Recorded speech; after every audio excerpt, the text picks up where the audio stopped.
If you've ever been around a RuneScape player, then I'm sorry to hear that. This is a safe space, you can talk to me about it if you ever need to. But also you'll know that they're a persistent bunch, so here's 3 things that they'll never stop asking for, so Jagex should just add them already. You can't ignore us forever. I mean, they can, but 1. Stackable clue scrolls. Now, originally, treasure trails were designed as a nice distraction to change up the gameplay from whatever else you were doing. Get a hard clue halfway through your long-ass Hellhound task? Great, let's go do it now. Maybe we'll get some Third Age. You won't. The fact that you can only have one at a time encourages you to complete them straight away, so you will then be eligible to receive another one. Sounds great in theory, but we don't really play this way anymore. Between collection loggers and clue stackers, lots of us now prefer to do many clue scrolls in a row. That way we can get ourselves all set up with everything we need to do them and bang out a bunch of them in a row without needing to constantly switch gear and re-gear to jump between the activity that gives the clue scrolls and the actual completing of them. Take me for example. I recently did a big Sarachnis grind. I'd often finish a trip with both a hard clue and an elite clue, which is nice, but I don't want to go and do another trip before completing them and waste future clue scroll drops, so I have to go and do them now before my next trip. I have to bank all my stuff, withdraw some teleports. Oh, now it's a wilderness step. Better bank all my teleports so Frame doesn't steal them. Great, got the casket. What was I doing again? This tedious gear and re-gear loop is just annoying. If we could hold more than one clue scroll at a time, then we wouldn't have to do this, and it would save us no end of headaches. In fact, RuneScape 3 already has this. Instead of getting clues directly, you get a sealed clue scroll. You can get multiple of these, up to a limit, but can only open one at a time to have one active clue scroll of each tier. If we could just copy that over to old school, I'd almost say we're golden. But there is one potential issue I see with this, and it has to do with a very specific feature that clues currently have, and that is clue juggling. In case you haven't heard of it, clue juggling is a niche method that you can use to complete more clues than you'd normally be able to. Basically, by dropping a clue scroll you already have, you can get another one to drop. Then, if you can complete steps on one of them, it counts the progress towards both of them, allowing you to complete more clues than you normally would be able to. I'll put a link here to a guide if you want to know how to do it properly. If we just copied RS3's implementation, this would be impossible, as clues in that game can't be dropped and only destroyed. Now this feature is only really used by heavily restricted Snowflake accounts, but we all love watching them torture themselves for our amusement, so I'd say let's keep juggling in. Add the sealed clue scrolls, but keep a drop option on instead of destroy. Yes, this would make clue juggling a lot more convenient, as you could stack up a bunch of clues before trying it, but you still have to grind out all these drops before attempting it. And a clue juggler is still going to have a far lower % chance of completing clues than someone playing the game like a normal person, so I'd say let them have a small buff. Stackable clue scrolls get a render, yeah! Number 2. Giving the Dragon Square Shield Dragonfire protection. It's a really simple one, but it gets suggested all the time, and it just makes sense. The shield literally has a picture of a dragon on it. It would serve as a nice middle ground in Dragonfire protection shields. You have the anti-dragon shield at level 1 defense and the Dragonfire shield at level 75, with nothing in between. If we could just go ahead and slot the Dragon Square shield in there at level 60, it would give us something to use in that 1.2 million experience gap. Plus, the Dragon Square shield is criminally underused for how iconic of an item it is. And I've seen some really sick artwork concepts for what a Dragonfire protecting Dragon Square shield might look like, and I want to see them in game. It is a shame that it would only work for ranged and melee since it's got that -6 magic attack. Obviously they can't get rid of that as mages aren't supposed to use that sort of shield, but it would be extra cool if mages got a new anti-fire shield to use as well. But that's another topic.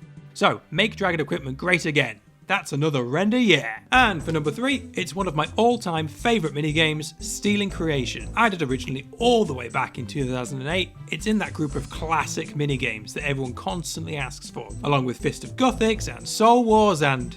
Oh no. So I can see why Jagex is hesitant to go down this path again. A lot of players had nostalgia for Soul Wars, so they begged Jagex to port it to old school. Jamflex for ages said no because they wanted to focus on making brand new content rather than just rehashing all the old ideas. It's also good when we get to do something different, so rather than, just copying next.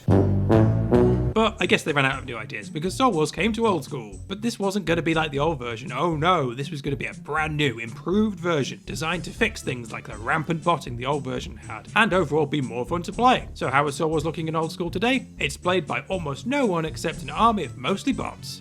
Oh yeah!